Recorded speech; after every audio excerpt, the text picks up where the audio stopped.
Good day, folks. Welcome to Cemetery Channel. I'm a Florida Golden Girl, your host. If you look at the figures on the wall, you have the Glinda the Good Witch, the Bad Witch, Dorothy, the Tin Man, Toto. All are characters from a movie called The Wizard of Oz.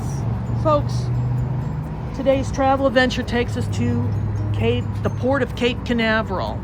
And folks, we're going to be touring a museum called the Wizard of Oz Museum. So, the Wizard of Oz Museum is based on the book by Frank L. Baum, not the movie. However, in the museum, they actually do have props and costumes from the movie The Wizard of Oz. I heard about this from other people, and it's a favorite stop of those that take cruises at Port Canaveral. And so I figured it's time for us to tour and find out what this museum is all about. So first off, these are the operating hours from 9 a.m. to 5 p.m. 7 days a week. All right, let's go in. Okay, folks, the gift shop is on the other side of that door. We paid our entrance fee.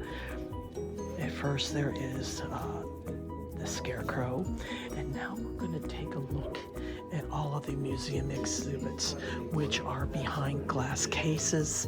And so it's based on the very first book by Frank L. Baum. So if we start up here, I'm going to let the exhibits tell the story.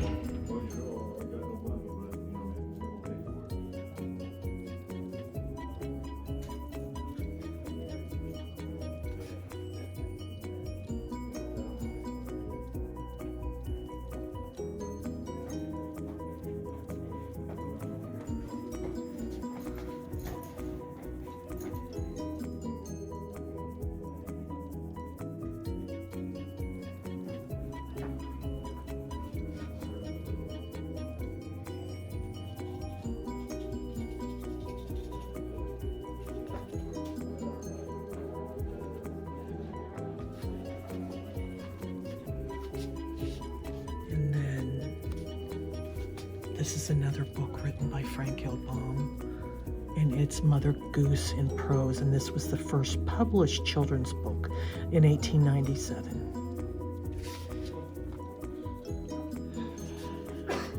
And then this is an oil can that's from his petroleum company, and it says, before he became a successful author and playwright, he went through different professions. And so in 1883, he founded a petroleum company with his brother. He ended up selling in 1888. And they believe that this was the inspiration for the character of the woodsman, the Tin Man. And then he wrote this book. This is actually from his personal library. And then down here, there's sheet music. Sheet music back in the day was very popular. And so you could purchase the sheet music because many people were very talented. They could play the spinet, or they could play the piano. And then these are all different books. This is the Land of the Oz series. This is cool.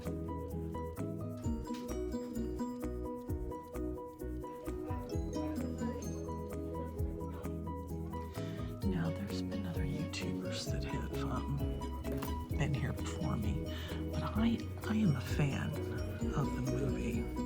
Have I read the book? No, I've not. And then this is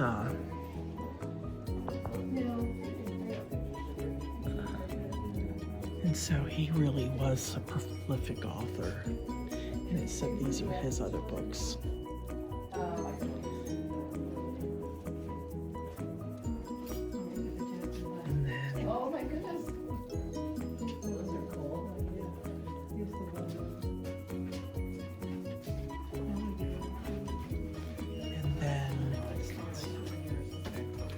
Baby Daniels.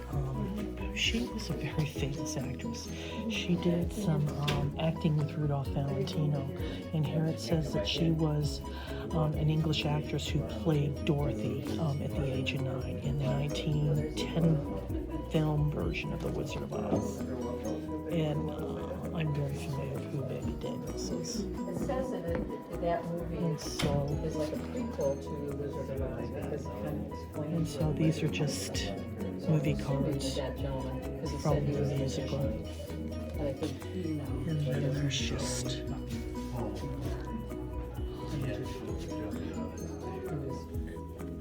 a lot of this is very valuable. So this is the first case right here. And so from there, okay.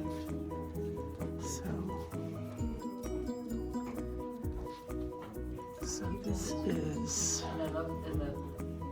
and this, so what this says is that it's the Joel McGee Disneyland collection from 2013.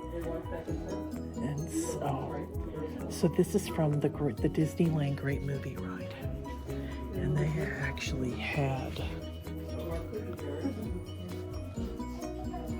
look at that. I never have seen them up close like that, but these were handmade. Do you see the stitching in that? Oh, those are exquisite.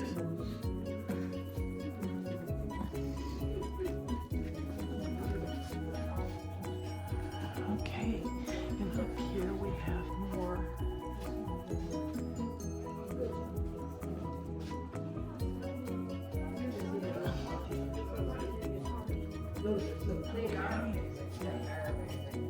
So now we're going to look at number 2.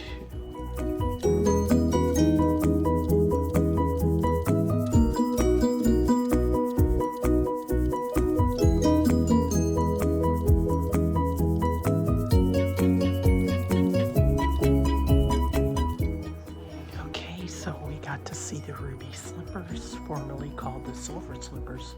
And now we're in the second case, and these are more books.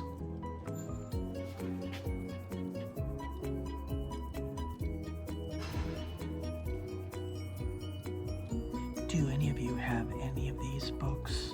Or has anybody ever read any of the early Wizard of Oz books or this series?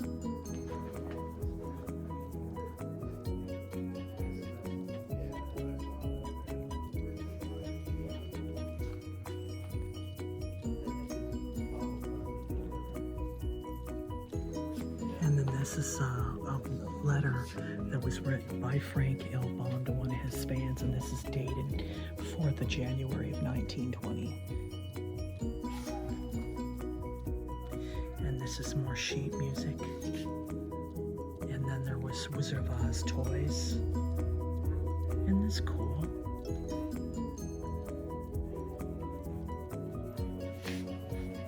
I really don't like that. I know there's background music here, and then as well as I'm going to have to put some music on when I publish this, so I'm not, it makes it very difficult. And then this is the Royal Historian of Oz, and that's dated 1936. And these are just more toys. And so now we're going into more books.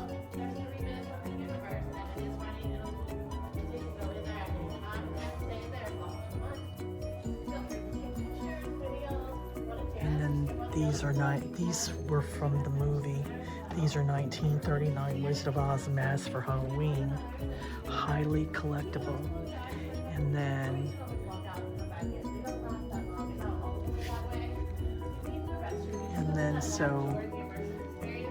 so here we are.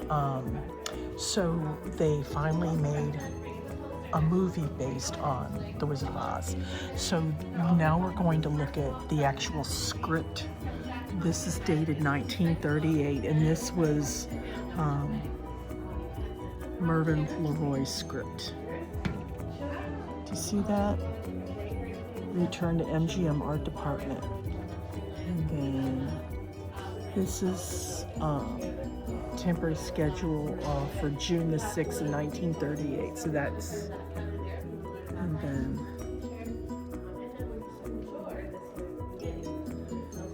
this is about Margaret Hamilton, who played the witch in the movie.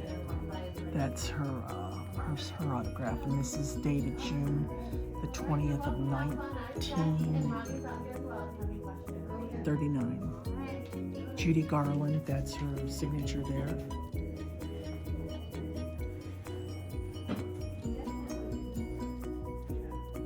How cool is that? And then these are the dolls.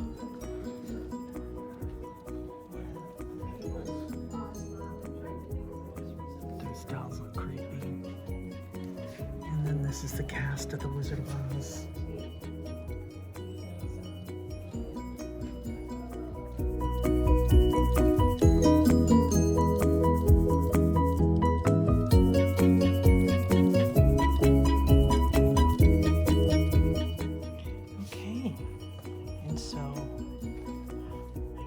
There's a Wizard of Oz toy carpet sweeper and more books.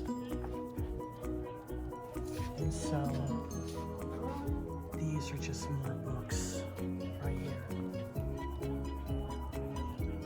Cool, huh?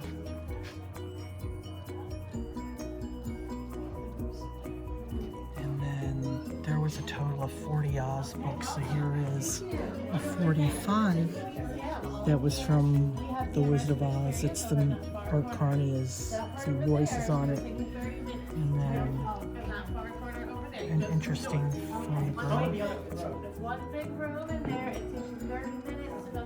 So it's been pretty popular. And then you've got glasses with The Wizard of Oz, juice glasses.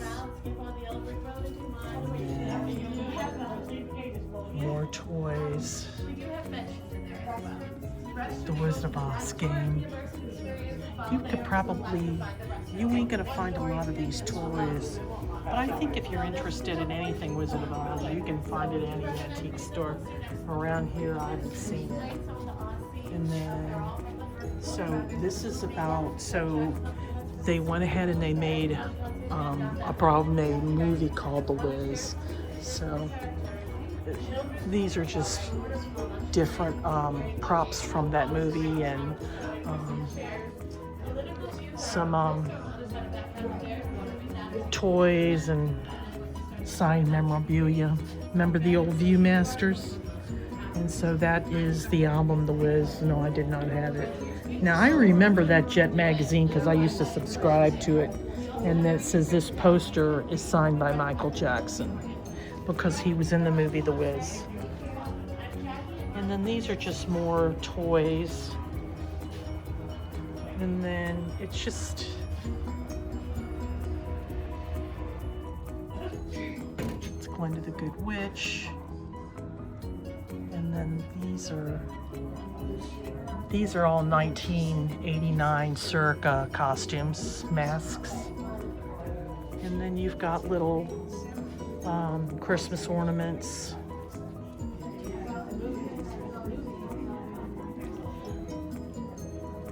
I don't think there's another Wizard of Oz museum that's quite like this. Okay, we're gonna go on to the next. This is Richard Pryor.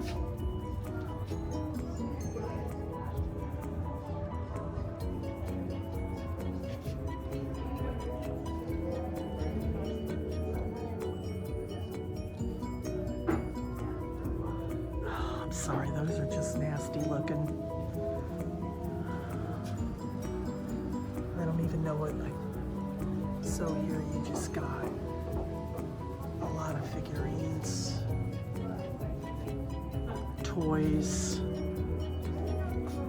These are actually original costume designs.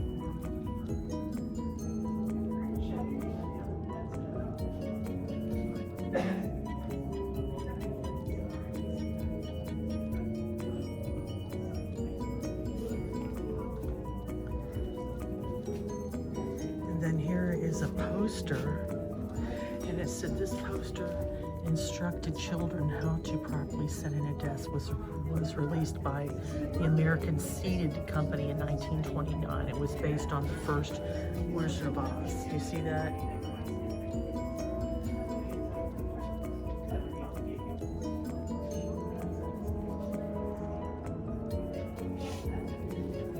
And then these are more. Do you see that?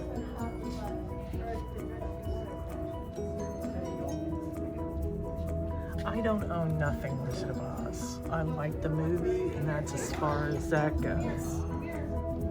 Now, my favorite is this one in the middle. I like that one. And then you've got the Lollipop Kids.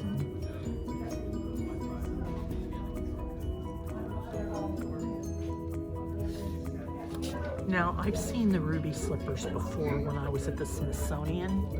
When I was stationed at the Pentagon, we lived in DC for 20 years, and so I was able to check that out when they had it on display. More figurines.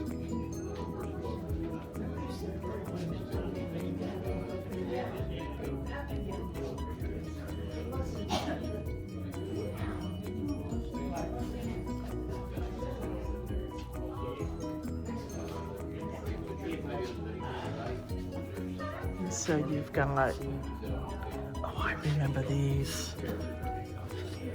Those are from what, the 70s?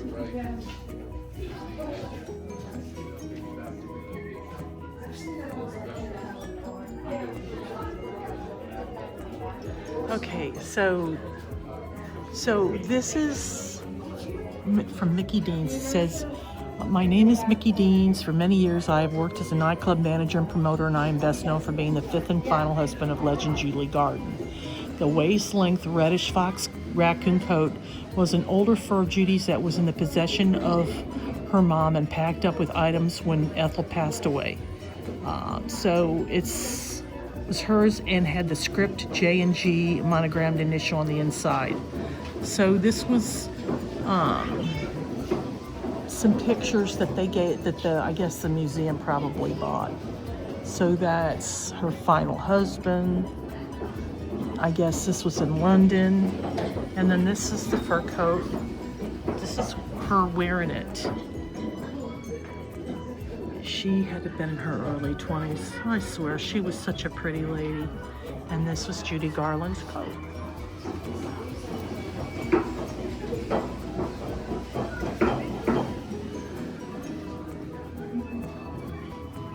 And then if you look on the inside,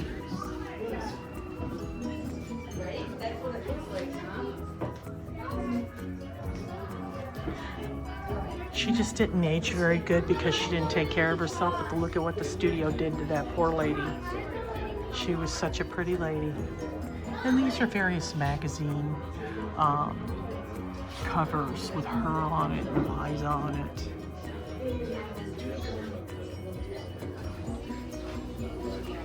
And many of these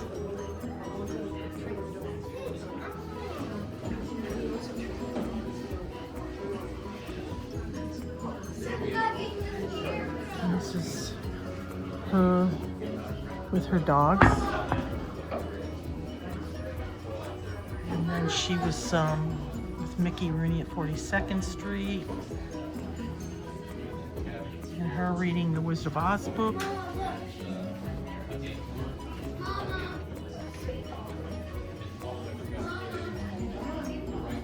Okay, so it says here, this is a certificate of authority. So this is an Emerald City Townsman jacket. So this is actually from the movie The Wizard of Oz. So look at that. Look at the detail on that.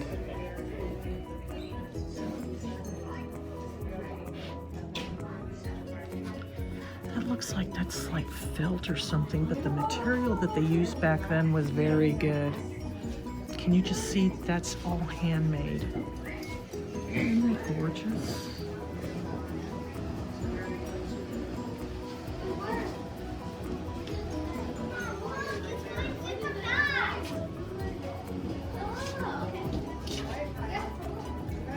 And so this is the history of the original Dorothy dresses. And so it says when Judy Garland wore a gingham pinafore, the Wizard of Oz Museum recently acquired a Judy Garland Dorothy dress. So they made several versions of the dress, and so it just basically said there was more than one pair, and they said it was common for the studio to have more than one costume, because you got to remember Judy was still a growing girl, and so but this is a version of it. It said there's Dorothy dress 3. I will.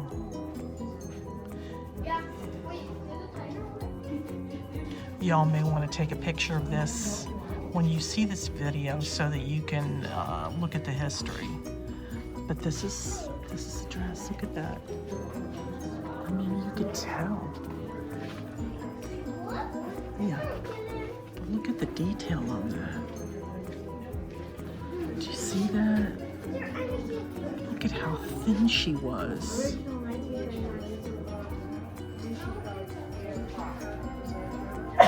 And it's, oh, this is just a replica.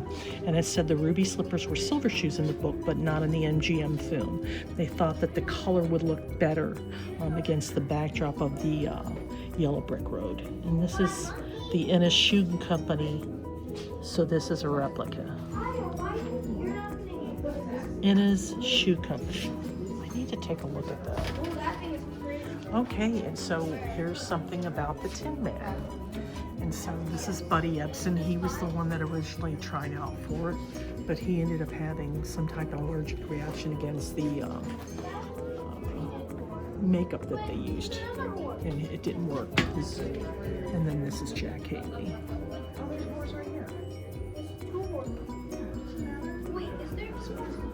And this is, and then this is actually, if I can pan that, this is actually, so the check is actually, belongs to Jack Haley, and so it was made to Sid DeMay. And if you can see that, that's Jack Haley. It's his personal check. And then this is Bank of America. And this is Ahmad Ayers. See that? And so, there's Tin Man board games. And then this is the certificate of death for the Wicked Witch of the East, who was the sister of the Wicked Witch of the West. And this is an original, that's from Ozfest, and that's one of the Munchkins. I guess they used to have Ozfest all the time. And then these are just various, if you like Christmas ornaments. You know those are old. And then this is the Flying Monkeys. It's just not my favorite. There's Wicked. I did not see the movie. I will never see the movie because I just think it's just, I mean, there's different versions. I'm a purist. I like the 1938 version, 38, 39. And then, so this is all just various things. And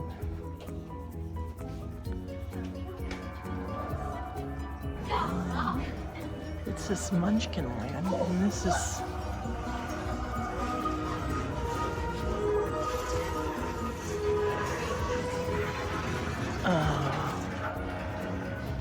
and then this is The Wizard of Oz. It's a movie promotion poster. And so these are more dolls. And then this is The Wizard of Oz in different languages, the book, where it's in German, and Czechoslovakia, and Japanese, Russian, Japanese, Spanish, French.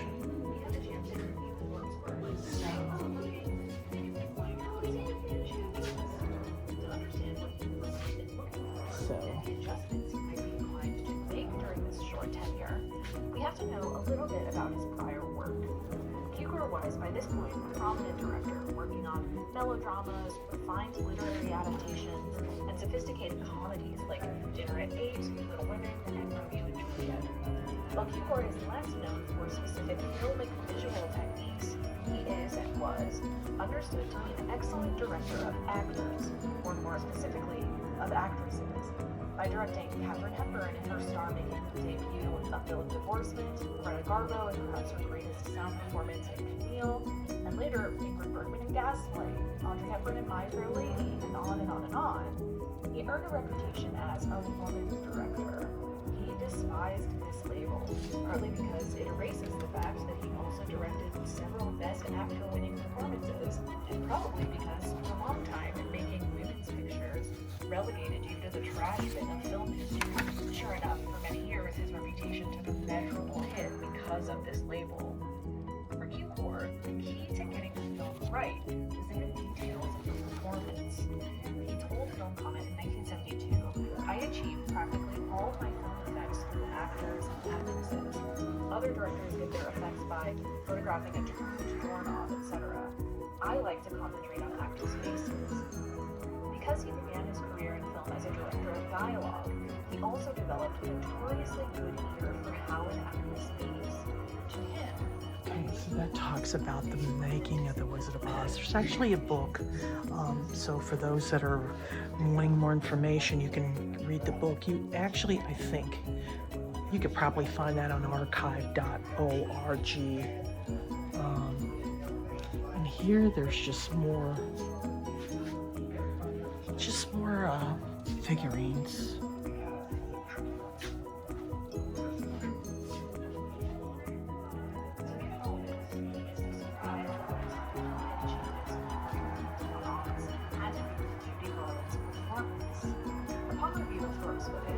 Okay.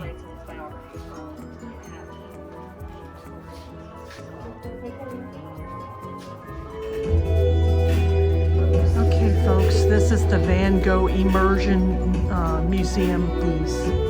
This is the second time I've been able to see a Van Gogh exhibit. The first one was when I was in Amsterdam.